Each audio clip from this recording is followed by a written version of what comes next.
Hi, in this video I will be doing an unboxing of this Tamron 50-35mm lens. Have a close-up look at the lens. Compare the size and weight of this lens to my go-to Tamron 35-150mm f2 to 2.8 lens. And then go outside to do a quick video test using tracking toggle on feature. And lastly, capture a couple of range shots at 50mm and 300mm focal lengths. Alright, let's start. I have to say, Tamron's packaging game is on point. The box has a sleek, professional look with that signature Tamron silver and black color scheme. It's got some nice heft to it, which is always a good sign for a quality lens. Is it silver or gold? Anyway, you got the type model serial sticker, precaution newspaper, owner's manual newspaper. I'm immediately struck by its surprising lightweight since I'm so used to the 35-150mm lens. There's a satisfying coolness to the touch. That's the metal construction at work. It got a sleek black matte finish. No fingerprint magnet here.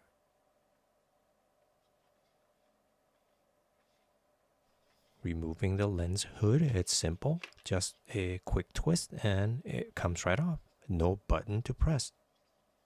It's a flower-shaped lens hood, by the way.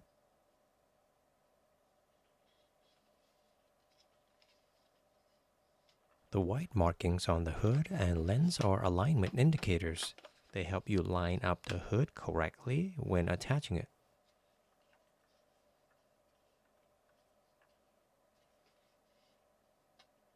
The lens hood is made in Philippines. The lens is designed in Japan, but made in Vietnam.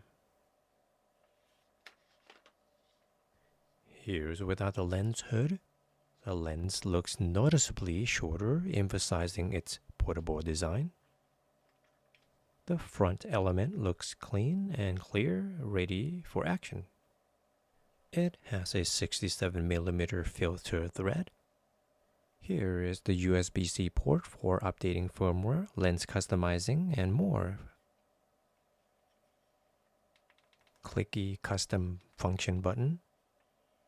If you're wondering about which focal lengths does the aperture change, the information is on the screen.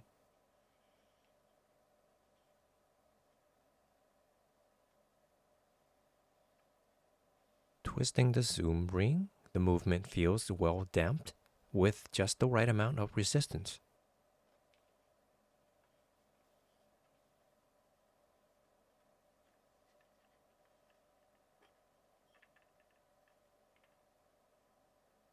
If you look carefully, you can see the moisture-resistant black rubber ring or a gasket.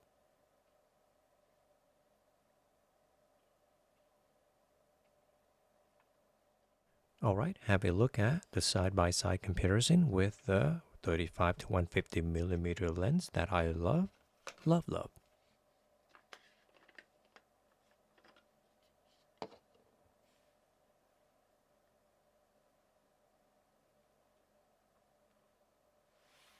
This 35-150mm lens has been my constant companion. It's superb, especially for portraiture. They look spectacular. Toss. A zoom range so versatile, it replaces almost all of my kit, from wide angle to telephoto. This beast does it all. A jaw-dropping f2 at 35, smoothly transitioning to a still insane bright f2.8 at 150mm. I could use this lens day and night.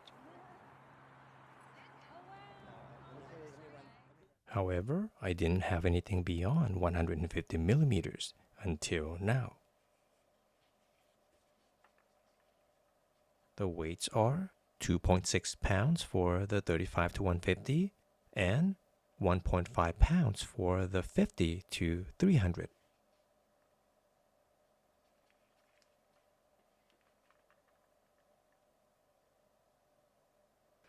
With the lens hood on,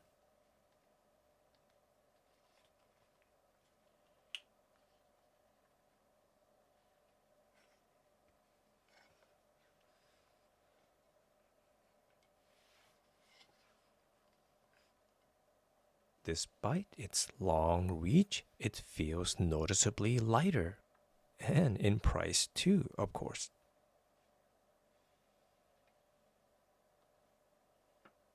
When the camera is off and you shake or move the lens, you might hear a slight rattling or clicking sound. But when the camera is on, no more noise.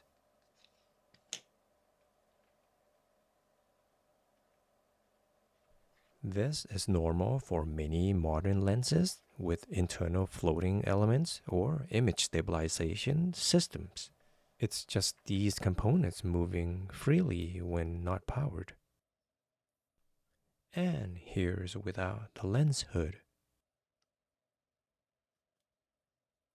Before going outside, check out the settings I will have for the tracking on toggle feature. I have focus area center fix, and in operation customization in video. For custom key, I have the side of the lens set to tracking on toggle. So in video, I will be toggling tracking with the side custom button on the lens. This is my setup that I use to capture everything for this video segment using the new lens. Here, when the subject is in the center, I can use the lens side button to lock on and track the subject.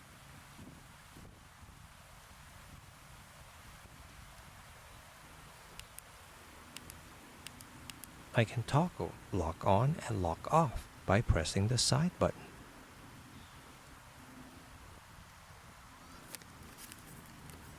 My apologies, my hands are unsteady because I'm holding the whole rig setup away from my face to capture and use this feature. Usually I would have my eye against the viewfinder and holding the lens and camera properly.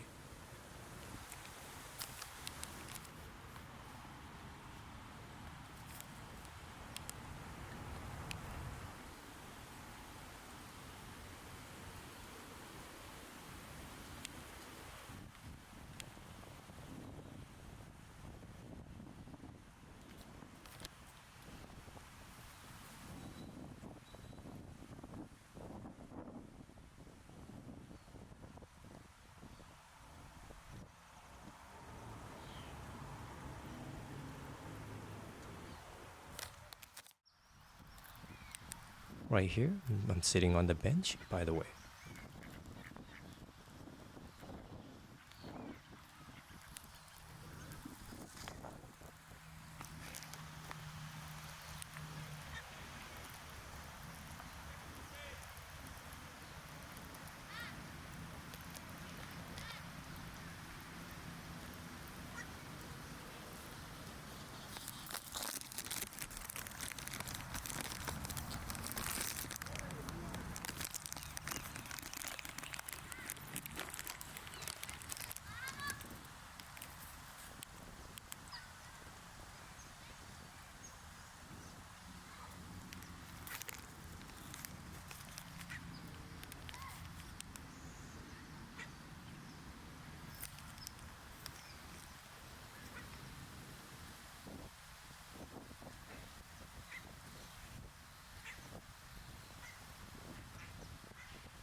Alright, let's take a look at stills. This is at 50 millimeters, 300 millimeters, 50,